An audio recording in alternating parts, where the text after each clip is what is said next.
of the Prophet. So to say that covering the head is not a part of Muslim identity is totally wrong. The beard is a part of the Muslim identity.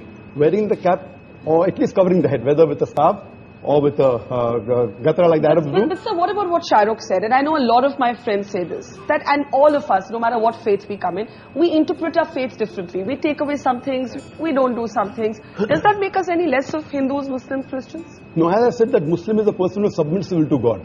So you cannot say a liberal Muslim or a moderate Muslim. You can say a practicing Muslim or partly practicing or non-practicing. That's more correct. You know, and to understand Islam, don't look at the Muslim, don't look at me. Go to the scriptures. That is the reason I give talks on Islam and comparative religion. But so as far as the stereotype is concerned, Kabir, so I find that a too narrow definition of Islam.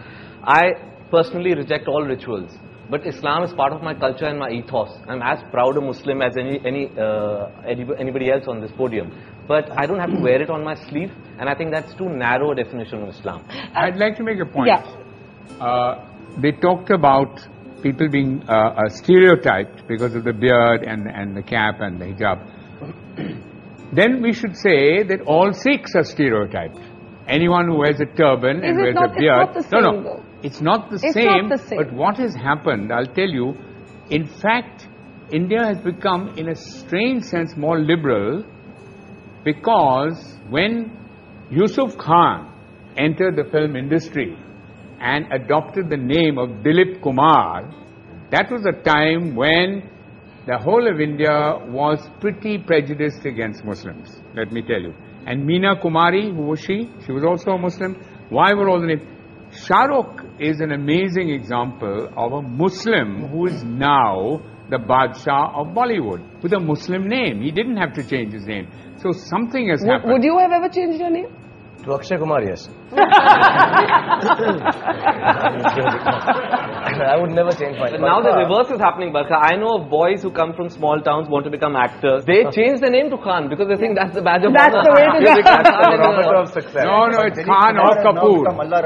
Sorry, Najib? But Dilip Kumar has now become Allah Rakha Rahman. Yeah. Well, that's the change. But now he's no longer a star. Yeah, Shahrukh, you want to make a point, and then Soha and Madani. Yeah, I just want to say one thing. With, you know, I just want to know very clearly, and I'm a Muslim, and I want to know: is it more important for me to look Muslim and see Muslim, or to feel Muslim?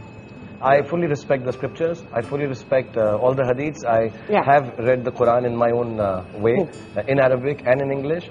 But I think its time has come, and this genuinely is an appeal, that it is more important to feel Muslim, to feel Hindu, than to look it. And if you do, if you do, it's absolutely cool.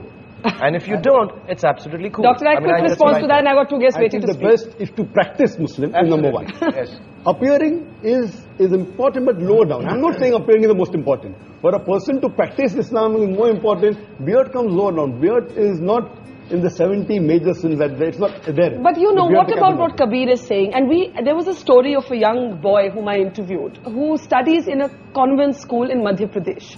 And he's a poor boy. And the school rules wouldn't allow him to wear a beard. He went all the way to the Supreme Court to say, I must be allowed to keep my beard. Otherwise, I prefer not to study.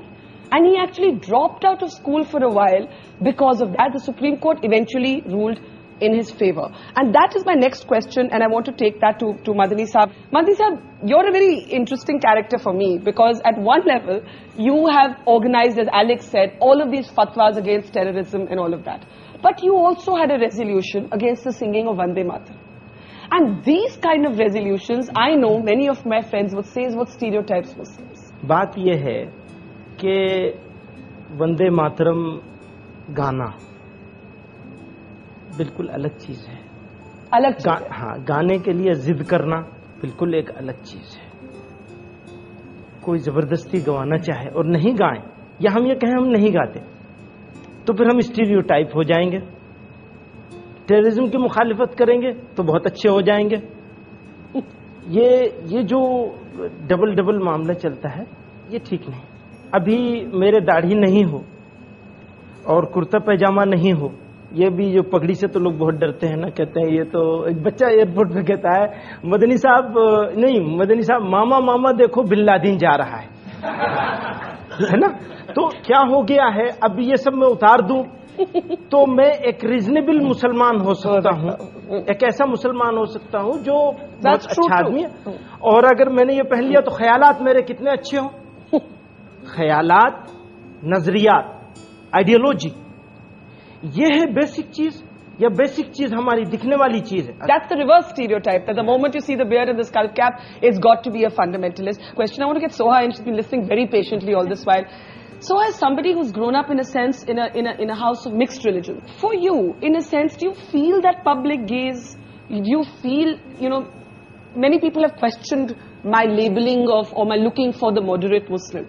Yet there are others who say that we don't hear enough moderate voices. We either hear the religious voices or we hear the non-believing because I don't think anybody is really interested in what the moderate Muslim has to say, because it's not very interesting. It's sort of boring. We're represented by extremists who have violent opinions, perhaps. I'm talking about vandals. And I think maybe also more recently, I was asking my mother when I was asked to come on this show. I said, in your time when you married my father and you had an interreligious marriage, which presumably at that time 40 years ago was more controversial than it is today. Were you ever asked to defend your identity, to defend your choice of religion, what it means to be Hindu or Muslim, the way that we are today? And she said, no, not at all. It was a no comment issue. You just said no comment and you moved on in life. Over the past, maybe ever since I've been in cinema, certainly, it's an issue. And there is, people do ask me, do you feel aggravated by what is happening as a Muslim? Do you feel the need to stand up for your religion because it is being misrepresented in the media? And I think for me, religion is a very private matter. It's between my maker and me. And it's not something that I would want to discuss in any public forum, even this one. We should be talking about an Indian identity as opposed to a Muslim identity, I think. Okay, I'm going to take that as my cue to take a break. But is it, as I said to Alec earlier, is it that simple? Is there also a sort of denial within the community? Is the secular debate caught up in a certain amount of dishonesty? And there's also the reverse stereotype. We'll take a quick break and then we'll take the questions that I'm sure a lot of people have here that's coming up after the break.